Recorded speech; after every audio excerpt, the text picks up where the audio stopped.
께서 오늘 성령 강림 주일을 맞이하여 이 자리에 함께 우리 예배드리게 하심을 감사합니다.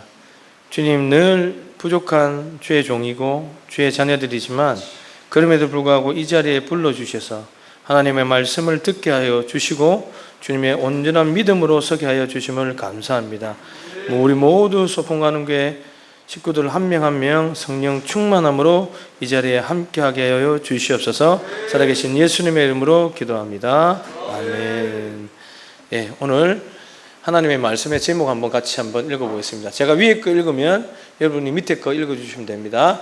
나는 하나님께서 기뻐하시는 자녀인가? 시작. 성령으로 충만한 사람. 아멘. 자, 앞뒤 좌우로 인사합시다. 성령 충만함이 나의 모든 것입니다. 시작. 성령 충만함이 나의 모든 것입니다. 성령 충만함이 나의 모든 것을 좀 믿습니다. 여러분, 지금 우리는요, 이 시대를 잘 읽을 수 있어야 돼요. 뭐냐면 예언자는 뭐냐면 말씀을 통해서 이 시대를 읽는 사람들입니다. 그리고 하나님의 믿음의 크리스찬들은 이 시대를 그냥 시대의 풍조에 따라 살아가는 사람들이 아니에요. 어떻게? 이 시대의 풍조를 정확하게 하나님의 말씀으로 읽고 그 말씀에 따라서 순종하며 살아가는 사람일 줄 믿습니다. 이 시대는요, 여러분, 이런 시대예요. 지금 우리는 마지막 시대를 살고 있어요. 마지막 시대가 뭐죠?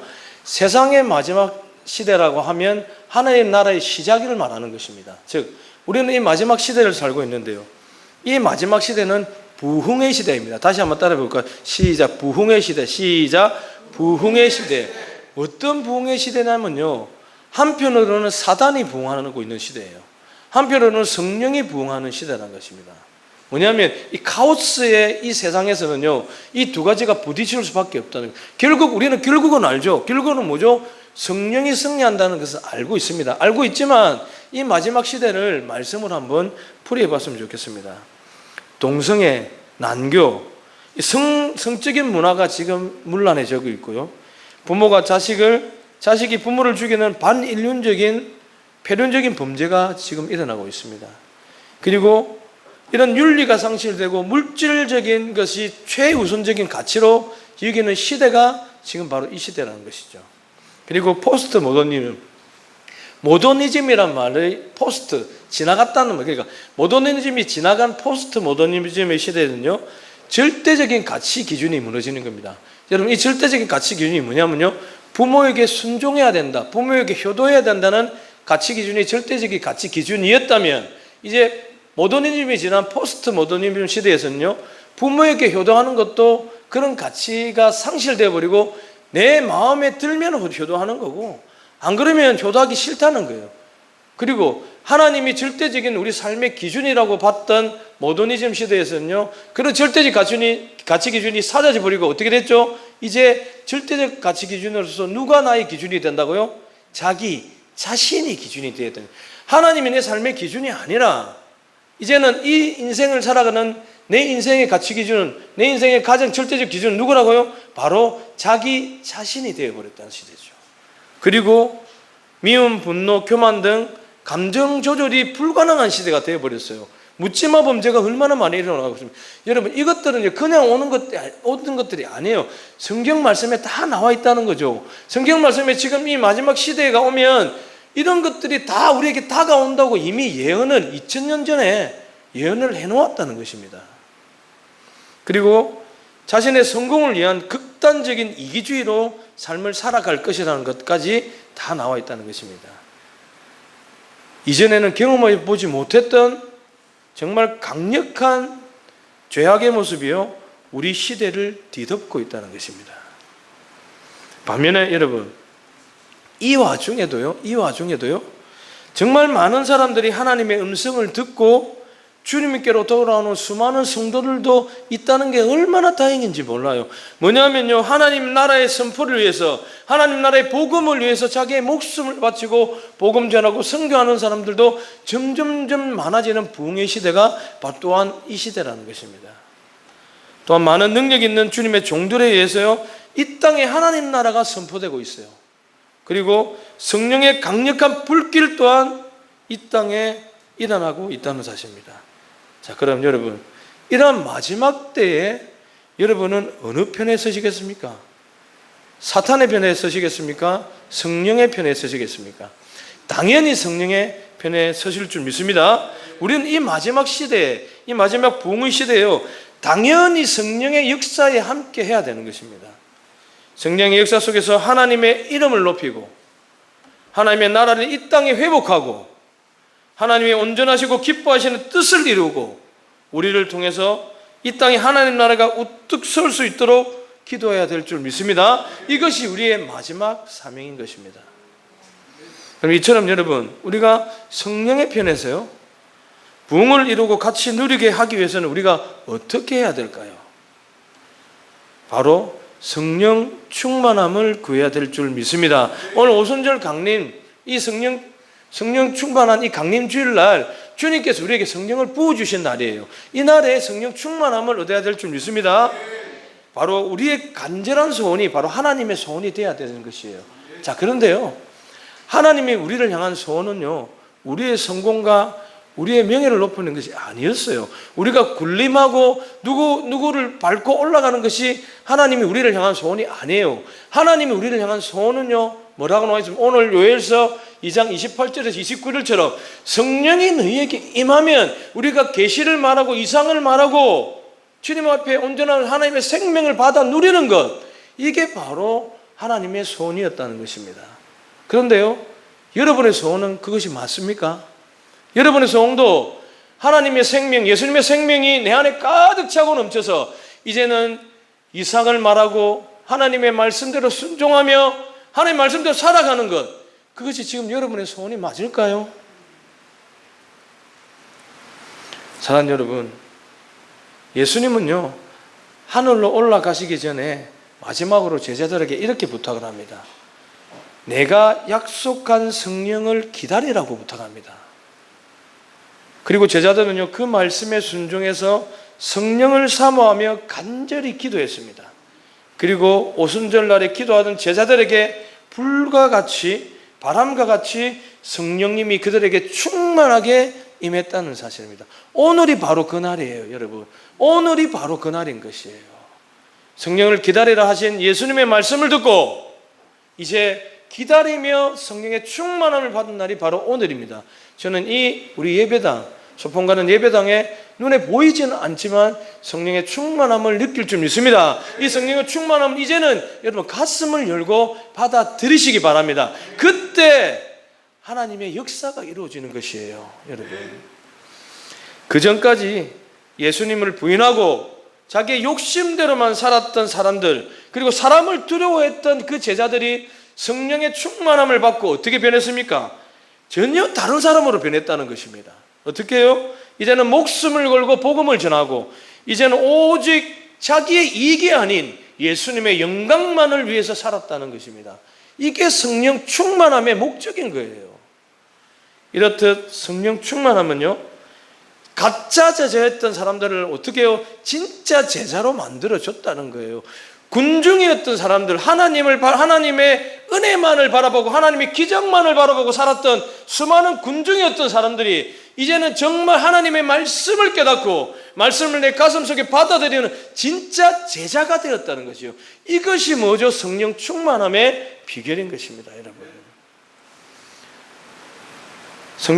이렇듯 성령 충만함은요, 죄인된 생명을 예수님의 생명으로 채워주고 슬픔과 아픔과 고난과 이것들을 하나님의 기쁨과 환희와 온전함으로 바꿔주시고 세상에 가졌던 욕심과 정욕과 이기심과 교만으로 똘똘 뭉쳐있던 우리의 삶을 어떻게 해요? 하나님의 영광과 섬김과 희생과 겸손함으로 채워주시는 그것이 바로 성령 충만함일 줄 믿습니다. 사랑하는 여러분 진짜 성령 충만하고 싶으세요? 소리가 조금 작습니다. 좀 한번 크게, 천장이 아직 떨어지지는 않았네요. 여러분 정말로 성령 충만하고 싶습니까? 성령 충만할 줄 믿습니다. 성령 충만함은요, 이렇게 간절히 바라는 사람에게 성령 충만함을 채워주신다는 것입니다. 자, 그럼요, 이제 성령 충만함에 대해서 성경을 통해서 하나하나 여러분과 살펴볼 건데요. 자, 먼저 여러분, 그동안 성령 충만함이라고 하면 우리는 무엇을 생각하고 있었을까요? 성령 충만함, 예언을 하는 사람? 방언으로 라라라 하는 사람? 그런 사람만이 성령 충만한 사람이었을까요? 안 그러면 정말 신비한 능력을 체험하는 것? 그것이 성령 충만함이었을까요? 물론 그것도 맞을 수도 있죠. 그런데 우리가 더 중요시 여겨야 되는 것은요, 성경의 성령 충만함이 어떻게 나와 있는지를 보는 게 더 중요한 거예요. 그동안 여러분의 마음에 신비한 체험을 하고 방언을 하고 예언을 하는 것이 성령 충만함이 다였다고 생각했다면 이제 성경으로 한번 들어가 봅시다. 정말 성령 충만함이 무엇인지에 대해서 하나하나 살펴보는 시간 갖도록 해요. 첫 번째 거 한번 같이 읽습니다. 시작. 성령 충만함이라 내 안에 세상적 가치가 아니라 말씀이신 예수님의 생명이 가득 찬 것입니다. 자, 여러분 뭘 쓸까요? 내 안에 세상의 가치가, 세상의 풍조를 따라가는 삶이 가득한 것이 성령 충만함이 아니라 무엇이 가득한 건요?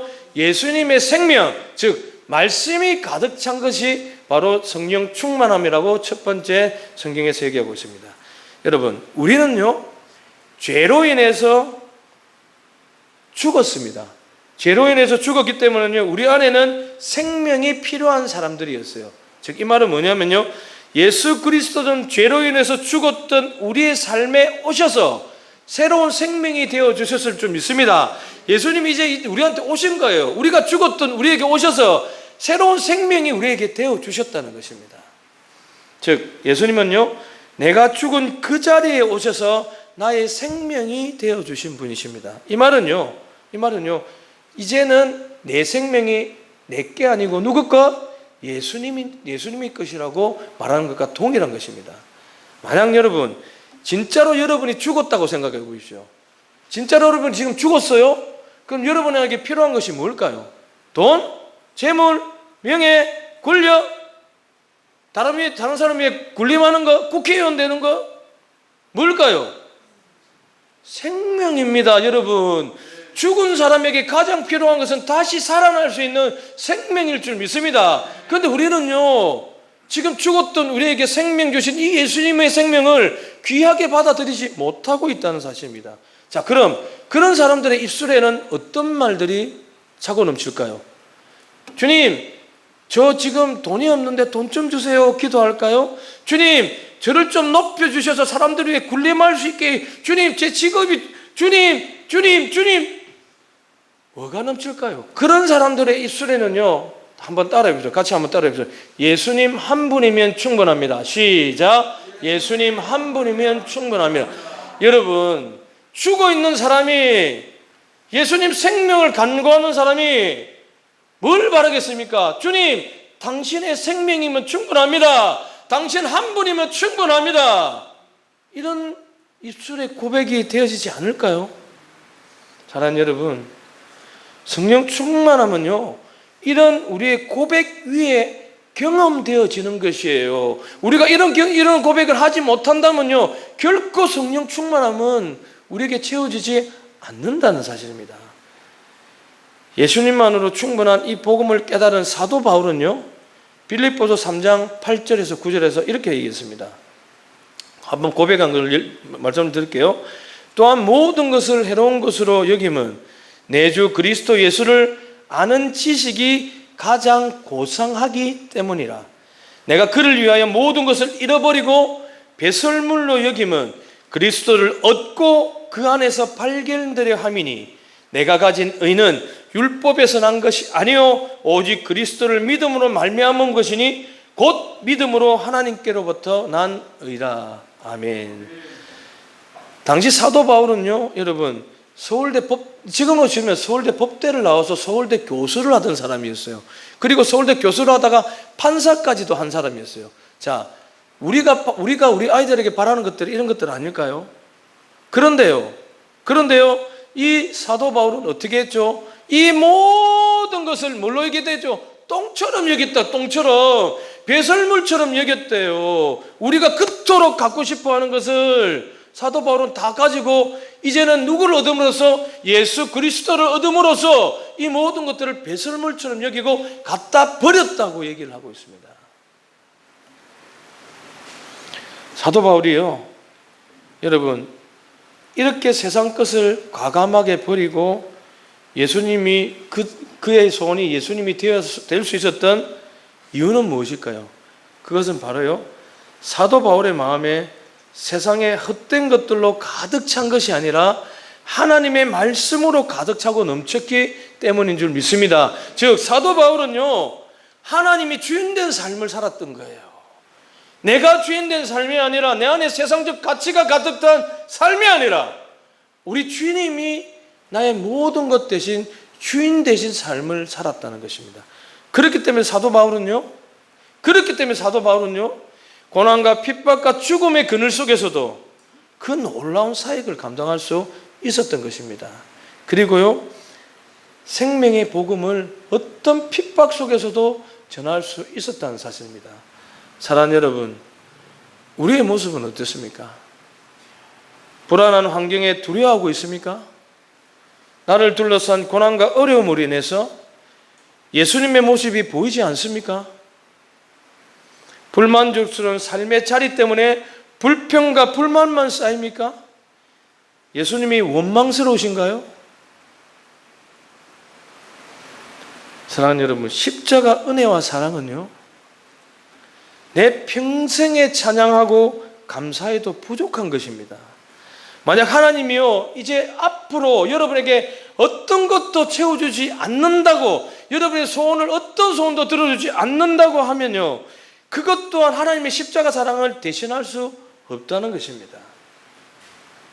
그 어떤 은혜보다, 그 어떤 축복보다요, 지금 내 안에 계시는 예수님, 내 안에 계시는 성령님보다 더 큰 선물은 없을 줄 믿습니다. 저는 여러분의 입술로 이런 고백을 하기를 원하는 것입니다. 자, 두 번째, 성령 충만함의 의미에 대해서 한번 알아봅니다. 같이 읽습니다. 시작. 성령 충만함이란 우리 평생에 성령님께 순종하는 것. 누구한테 순종하는 것은요? 순종하는 것. 성령님께 순종하는 것이라고 되어 있습니다. 여러분은 성령님께 순종하십니까? 아멘. 크게 하십시오. 여러분 성령님께 순종하십니까? 성령 충만함이란 이거예요. 내가 하나님 앞에 완전히 순종하고자 하는 결심 위에, 내가 하나님 앞에 순종하고자 하는 결심 위에 부어주시는 하나님의 응답이 바로 성령 충만함입니다. 자, 성경 말씀 한번 읽습니다. 사도행전 5장 32절 읽습니다. 시작. 순종하는 사람들에게 주신 성령도 그러하니라 하더라. 아멘. 뭐라고 나와 있죠? 이처럼 하나님께 순종하는 사람에게 주신 것이 뭐라고 되어 있습니까? 바로 성령이라고 되어 있습니다. 즉, 이 말씀은요, 성령 충만한 사람은 하나님께 반드시 뭐하는 사람? 순종하는 사람이라는 의미이기도 한다는 것입니다. 만약에 여러분에게 어떤 사람이 이렇게 질문을 했어요. 당신은 하나님이신 성령님께 온전히 순종하십니까? 라는 질문을 했습니다. 이런 질문을 받고 여러분 어떻게 대답하시겠습니까? 만약 이 질문에요, 여러분 아직까지 두려움이 있고 아직까지 정말 이 말씀에 대해서 제대로 대답하지 못한다면요, 안타깝게도 그 사람은 아직 성령 충만한 사람이 아닌 것입니다. 예를 한번 들어볼게요. 여러분, 우리 밭에 감추인 보아라는 예화 아시죠? 마태복음에 나온 예화. 자, 밭에 감추인 보아에서 그 밭을 뜻하는 것이 무엇일까요? 그 밭이 무엇일까요? 바로 우리의 마음인 것이에요. 자, 우리 네 가지 씨 뿌린 땅 기억하시죠? 네 가지 씨 뿌린 씨가 뭐였죠? 말씀이었죠. 그러면 그 밭이 뭐였죠? 바로 우리의 마음이었다는 것입니다.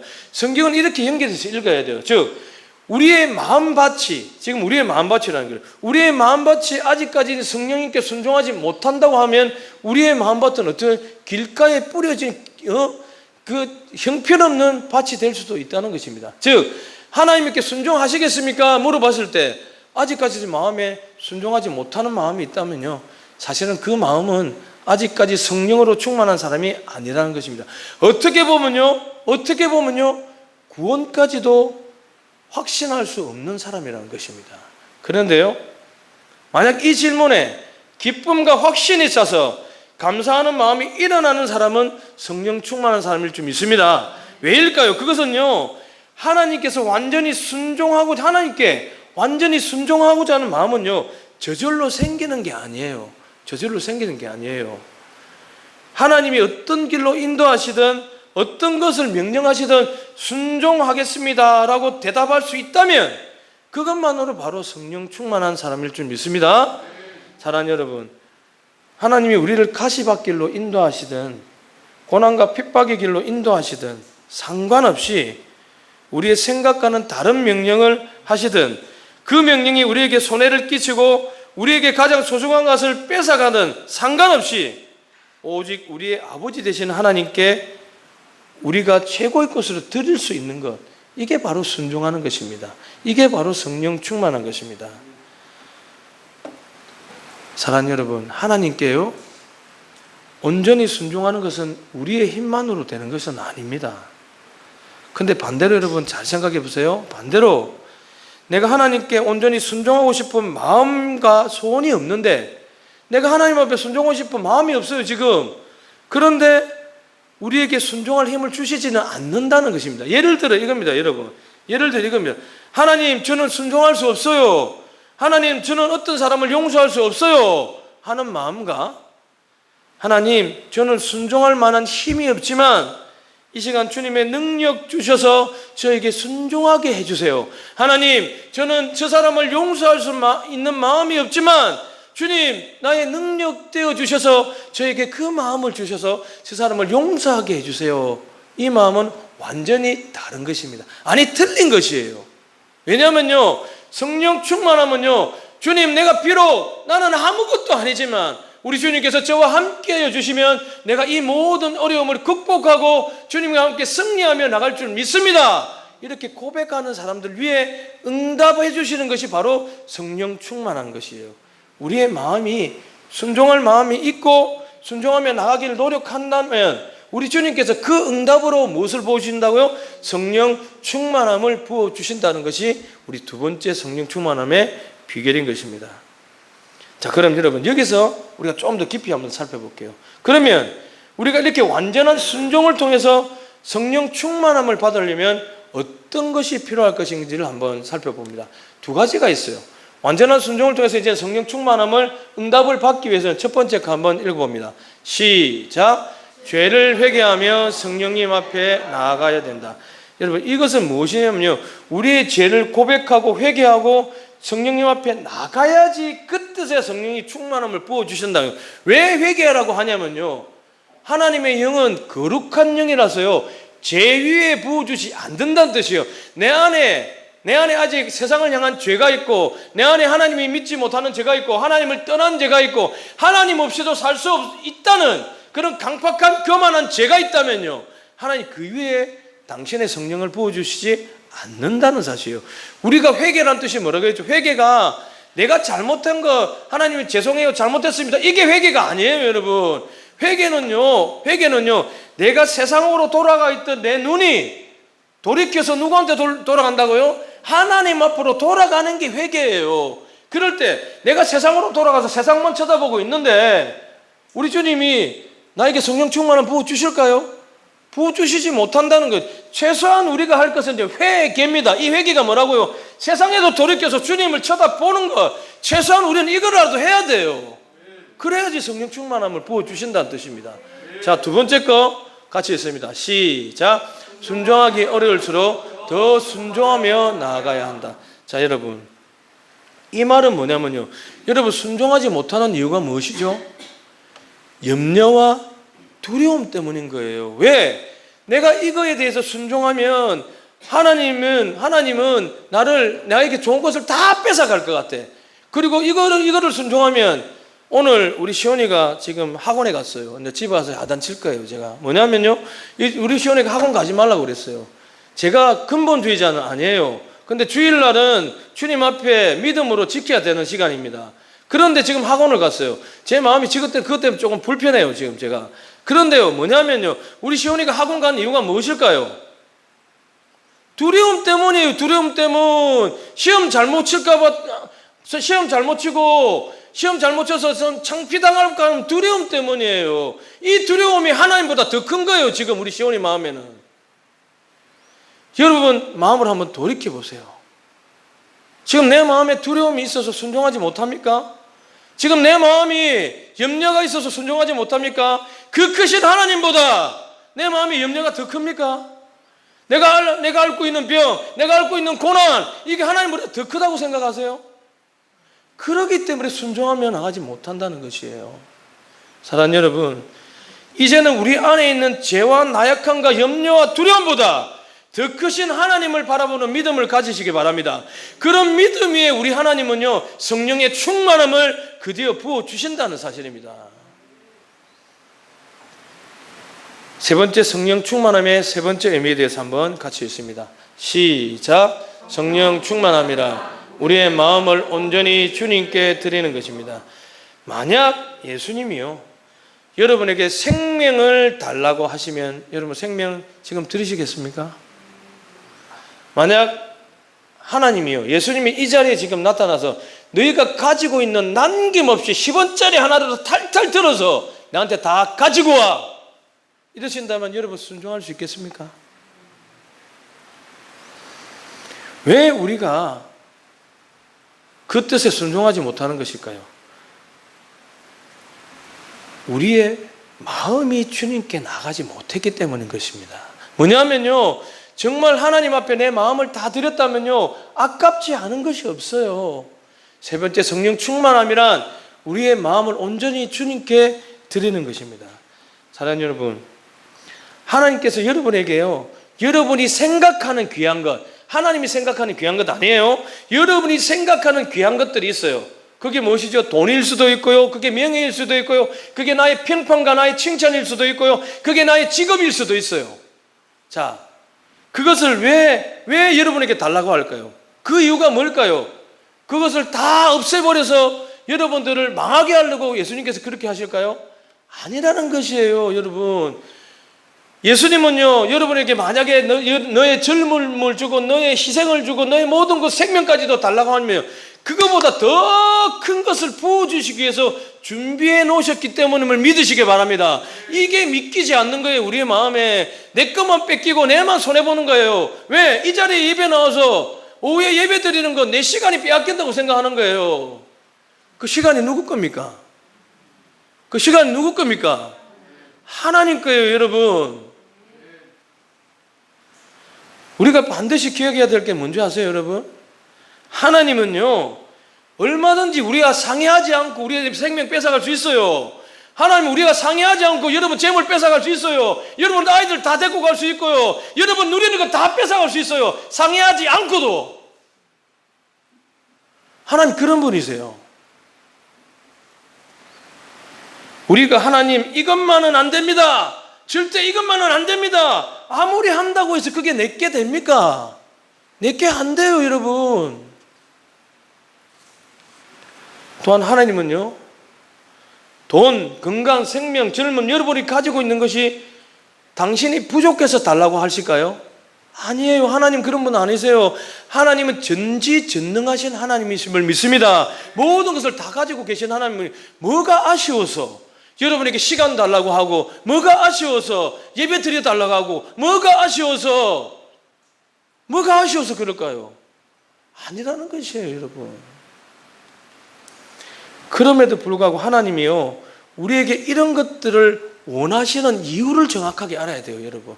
왜 이런 것들을 원하실까요? 왜 너희의 헌신을 달라고 하고, 왜 너희의 시간을 달라고 하고, 왜 너희가 가진 것을 하나님께서 달라고 하실까요? 그 이유가 무엇일까요? 하나님은요, 이것을 통해서 진정으로 우리에게 원하시는 것이 있다는 것입니다. 하나님이 진정으로 우리에게 원하시는 것이 무엇일까요? 그것이 바로 우리의 마음인 거예요, 여러분. 우리의 마음인 거예요. 하나님은요, 모든 것을 창조하시고 이 세상을 다 이루셨지만 단 하나 마음대로 못하는 게 뭔지 아세요? 바로 저와 여러분의 마음인 것이에요. 그래서 하나님은요, 우리 스스로가 우리의 마음을 들여서 하나님 앞에 순종하기를 끝까지 기다려 주신다는 거예요. 끝까지 기다려 주신다는 거예요.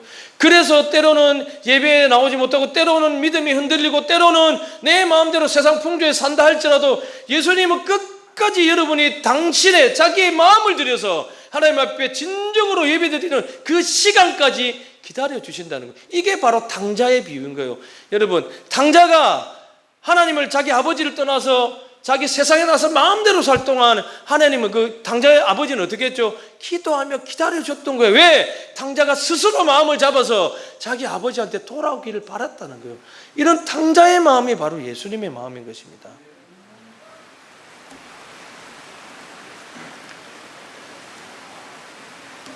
아브라함에게 이삭을 바치라고 했던 여하를 여러분 기억하실 겁니다. 왜 아브라함에게 이삭을 바치라고 했을까요? 아브라함의 마음을 원했던 거예요, 하나님은. 만약 이삭만을 원했다면요, 하나님 그냥 이삭 데리고 갔으면 됐어요. 만약 이삭이 목적이었다면 아브라함에게 야, 이삭을 바치라 소리 할 필요도 없어요. 왜? 그냥 어느 날 밤 자고 있는데 이삭을 데리고 가면 그만이에요. 여기에 목적이 있었다는 거예요. 아브라함에게 원했던 것은 이삭이 아니었던 거예요. 너의 마음을 다하고 몸을 다하고 너의 모든 걸 다해서 주 너의 하나님을 사랑하는 마음, 그 마음을 원했기 때문에 아브라함에게 이삭을 바치라고 얘기했다는 것입니다. 즉 마음에서 우러나오는 순종을 원했던 거예요. 성령 충만하다는 의미는요, 바로 이것입니다. 우리의 마음이 세상이 아닌 하나님께로 간다는 의미입니다. 이게 하나님께서 오늘도 여러분에게 이 얘기를 하고 있어요. 이제는 너의 마음을 내게 다오. 너의 마음을 이제 내게 줄 수 있겠니라고 얘기를 하시는 거예요, 여러분. 이처럼 하나님께 우리의 마음을 온전히 드린 사람만이 바로 성령 충만한 사람일 줄 믿습니다. 세상 것에 물들고 세상적인 가치를 따라가는 사람들은요, 세상 충만한 사람들이에요. 사랑하는 여러분, 여러분은 성령 충만하십니까? 아니면 세상 충만하십니까? 제발 좋은 것을 선택하세요. 여러분 모두가 되시길 예수님의 이름으로 축원합니다. 예수님의 이름으로 축원합니다. 말씀 맺겠습니다, 여러분. 마지막 시대예요. 이제는 하나님이 기쁘시고 온전한 뜻 가운데서 능력 있는 삶을 살고 싶으신가요? 그러면요, 성령 충만함으로 세상을 이기시기 바랍니다. 어떻게 해요? 세상이 아닌 예수님만으로 만족하는 삶, 성령님께 온전히 순종하는 삶, 하나님께 온전히 우리의 마음을 드리는 삶, 이런 삶이 바로 성령 충만한 삶인 것입니다. 아직도 여러분의 인생이 내 자신이 내 인생의 주인이라면요, 이제는 돌이키십시오. 그래서 주님 앞에 나가시기 바랍니다. 사랑하는 여러분, 내가 나의 주인일 때는요, 내가 나의 모든 것을 책임질 수밖에 없어요.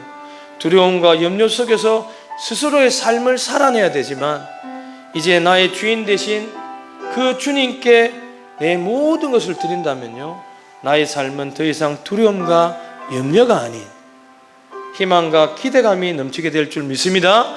그리고 불평과 불만이 아닌 환희와 기쁨과 평안과 감사가 저와 여러분의 삶에 넘치게 될 줄 믿습니다.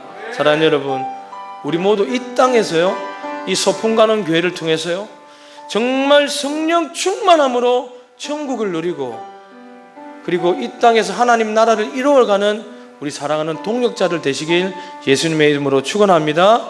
우리 함께 이 시간 기도했으면 좋겠습니다. 하나님, 이제는 온전히 성령 충만함을 우리에게 허락하여 주시옵소서. 오순절 다락방에서 내렸던 그 성령이 이 시간 우리의 마음에 차고 넘쳐서 오직 천국을 누리며 살아가는 우리 소풍가는 모든 식구들 되게 하여 주시옵소서. 우리의 마음의 소원 우리 주님께 다 나가 있습니다. 우리의 마음의 소원 우리 주님 앞에 기쁨으로 나가 있사오니 이 시간 기도하게 하여 주시옵소서. 함께 주님을 부르고 기도합니다. 주여